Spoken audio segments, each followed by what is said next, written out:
You are watching and listening to Sipping Off the Cuff on Tequila Aficionado Media on all of our channels and networks. I'm Mike Morales here in sunny Southern California. That gentleman out there is Matt Metris in not sunny, snowy Rochester, New York. Oh, you got snow?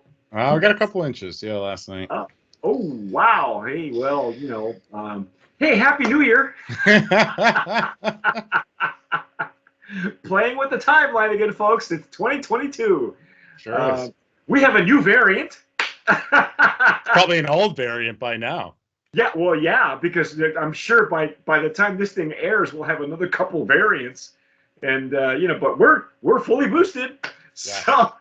So and if we don't identify the variant, it just will continue to be current. Yeah, so. yeah, that's true. That's true. It just it doesn't date us, right? So yeah, exactly. Okay.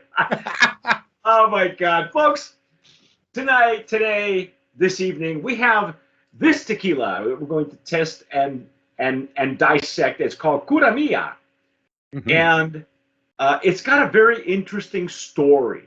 Okay, it's apparently it's named after a Mexican chef, Daphne Mizrahi, and this is after I guess it's dedicated to her grandmother. Oh, look at all that! Got bubbles. Yeah, there's some nice bubbles in there. Yeah. Wow. Okay. Well, as usual, we're going to read you some of the information, but we're going to do that after we taste the juice first, okay? And then we'll give you all the ins and outs. It's nice branding, actually. Yeah, it's really nice branding. I like it's really interesting. The back of the foil label is looks like a foil label on the through the glass, but on the front, it's kind of strange, isn't it? Yeah. It's like does it have two labels? It might be like a double-sided kind of thing.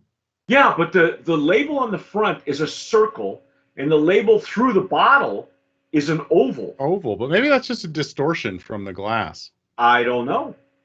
Good question. Peeling mine off already, but it's on there good. Yeah, well. Well, Matt peels off his label. We just broke the seal on this bottle. We're going to pour the juice and taste it and dissect it. I'm using my Stasso Jarrito for tequila. Same. Didn't realize how high the camera was. I'm pouring it down. You can't see it, so that's okay. I believe you. We got to hold ourselves accountable here, Mike. I know. Yeah, because that we hold ourselves to a much higher standard than even some producers. We're not sipping out of a Dixie cup here. That's it, man. No solo cups for us, boys. No, this is this has got it looks really shiny on your camera. It looks actually very pretty. Yeah, it is. It is. I have my fancy lighting set up here, which that's true. You have that vlogger lighting. I have a halogen that creates heat.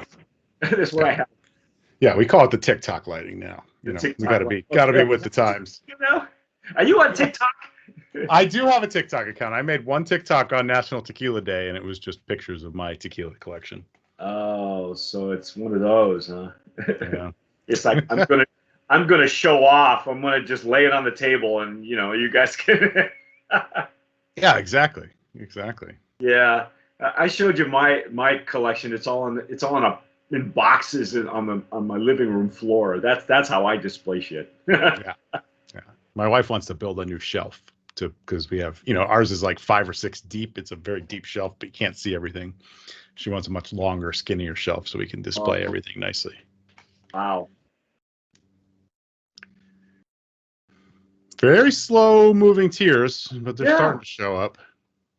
Yeah, when I poured it, I didn't get any bubbles when I poured it. The only bubbles I got were when I tipped it over upside down and back. So that was it. Yeah. Otherwise, it's got some pretty legs and tears. It's actually quite nice. All right, see if we get anything. Yeah. Ah, my sinuses are trash today. I don't know why. Dude, me too. It's that time of year, I think. Yeah, well, for us, it's The nondescript time of year. yeah, nondescript. It's like 82 degrees here in Southern California. It's that time for me, at least. Yeah. I got to use the sinus spray all the time to keep myself hydrated in my nose. Smells like Flonase.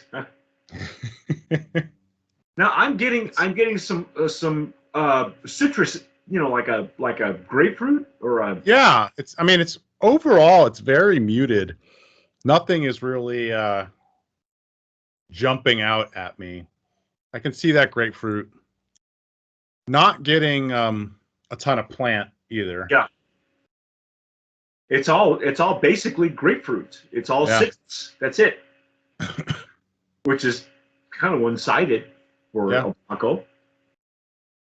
This is an 80 proof Blanco that we're tasting. I get a little bit of ethanol coming up as well. Yeah, I wasn't getting a whole lot of that either. And that, we look for alcohol. It's not a bad thing when it's not present. There it is. Yeah, it's also get right down in there. Yeah. Yeah, which is really unusual with a jarrito. You don't really need to do that. It's almost reacting like a Riedel. With Riedels, we really had to like dig into it. I don't think I have any more Riedels. I think I broke them all. I was trying to wash them. I got a whole box full of them. Sure, I do. I have one day, maybe offline, I'll tell you the story about my box of Riedels. But anyway, should we dive into this guy? I got nothing, man. Yeah, there's not much else to add, I think. No. Okay, well let's just taste it. We're 7 minutes in, and yeah, I got nothing. So here we go.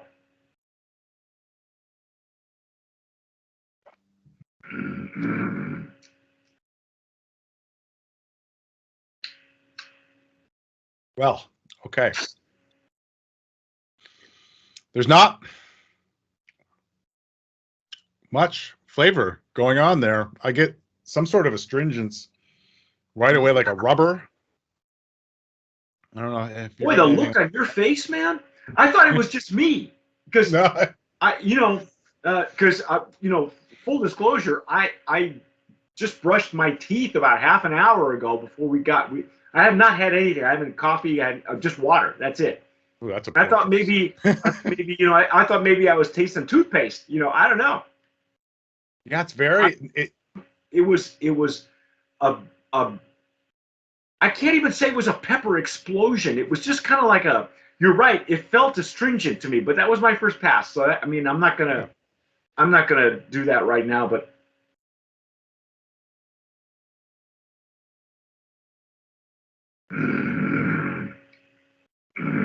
there's no plant whatsoever. I'm getting a little bit of I'm getting a little bit of herbaceousness, but not an agave, like maybe like a mint, like a spearmint. That's what I'm getting. But when you sip a Blanco, I'm looking for the plant front and center, right? And that's not here. No, and the aftertaste is there's a bitterness that's not it's not a plant bitterness, like a or even like a barrel bitterness. It's like a chemical bitterness. Mm-hmm. Oh my God. Yeah, mix this in a cocktail, folks, because it ain't much.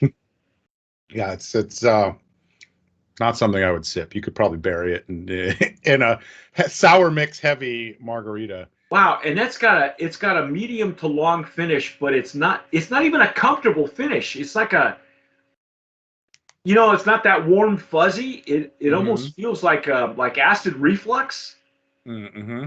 I don't know about you, but I like a long finish. I like a nice mezcal long finish. We've had several tequilas with a long finish, and a dry finish also, whether they're barreled or not. Wow. Other than visually beautiful, I'm kind of at a loss. It's almost like, Yeah, and I have I don't know about you, I'm getting some residual tingling on the sides of my tongue, indicative of a very specific production method. well, I will tell you, yeah. Okay, here we go. Full disclosure, we're going to give you the ins and outs. Okay, folks? Here we go. Uh, the distillery that this is coming from, and then we're going to make you cry after we tell you. It is 1489. It is distilled and bottled at Destilería Leiros. And we know right up front, folks, that this distillery has a diffuser. This tequila is definitely a diffuser tequila. I was really hoping for more. I really was, but I've had several tequilas from this distillery. We had a few last year in 2021 that were barreled. I have a whole collection of. I keep a collection of diffuser-made tequilas on purpose as an educational tool. Like I know you do too. Yeah. I know you do tastings for your brother's bar. In fact, you did one last week, as a matter of fact. I did, yeah. Do you hold those? Are those virtual for you, or are you actually have people in? We're actually have people in. We did some virtual ones in early pandemic, but really only local people came and picked up the tequila, and then we did it over Zoom. It's hard with the shipping and like New York's crazy liquor laws for us to ship the stuff out. And we don't want to send people like, oh, go to the liquor store and buy all of these macros, because that's not fun either. Not everybody has access to the same stuff. So I'm glad we're doing them in person again. It's a lot better. It's just a better format. Oh, this is just awful. Not a fan. No. And now that this is my third pass. Okay, so my palate's pretty much tequila'd. And wow, it's even worse in person. Oh my God. Oh, that's disgusting. Okay, so here's the backstory, boys and girls, okay? Matt, you found some background information. Tell people what the background information tells them, and I will tell you the story, because Matt handled the production part of it. So what you said, you found some information on their website, right? Yeah. So on their website, they have the normal banner you expect to see across the top, and one of them is our process, and the process is 2 paragraphs. Both paragraphs are about the water source, which is a natural aquifer 70 meters below the Earth's surface. And that's sort of where the process information stops. Wow. Okay. Here we go. I got a press release, all right, and I'm gonna read some of the bits and pieces of the press release. Curamia Tequila launches in the U.S. with Blanco expression. Small batch tequila, founded by Mexican chef Dafna Mizrahi, becomes the first tequila brand created and made by an all-woman team. I feel honored that this is the second or third tequila that's the first tequila that's created by an all-woman team. This is like my third one, folks, but it's the first tequila, so it's the third of the first. Sometimes it's just about repetition and saying that you were the first more so than actually being the first, right? If it's read on the internet, then it's true, right? This is the brainchild of Dafna Mizrahi, and I did communicate with her first, and then her PR team took over this particular conversation. This is how we got these bottles. An accomplished chef, originally from Jalisco, Guadalajara, Mexico, Curamia is the culmination of her quest to create the smoothest tasting tequila with a commitment to simplicity, sustainability, authenticity, and craftsmanship. The liquid's incredible. Geez, if I keep reading this, I'm going to feel like I'm on trial here. Objection! Overruled! Oh my God! Um, the liquid's incredibly smooth taste, clean, extra soft herbal finishes. There are some herbs. We did mention mint, which completely disappears, followed by that really chemically aftertaste. Is a result of its meticulous distillation process, which prioritizes authenticity and Mexican tradition at its forefront. Okay, I can't keep reading this because this is all wrong. And here's a really sad part. Curamia is the first tequila brand 100% female founded by and made by women. 95% of the workers at the Leros distillery, where it is made in Mexico, are women.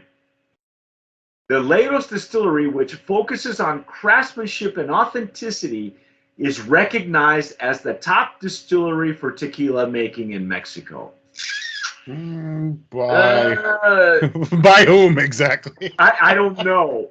Because there are several other distilleries that claim to be the most awarded distillery, and none of them are Leros, from what I know. Yeah. The brand is an homage to Mizrahi's hometown and the powerful women who shaped her life and career.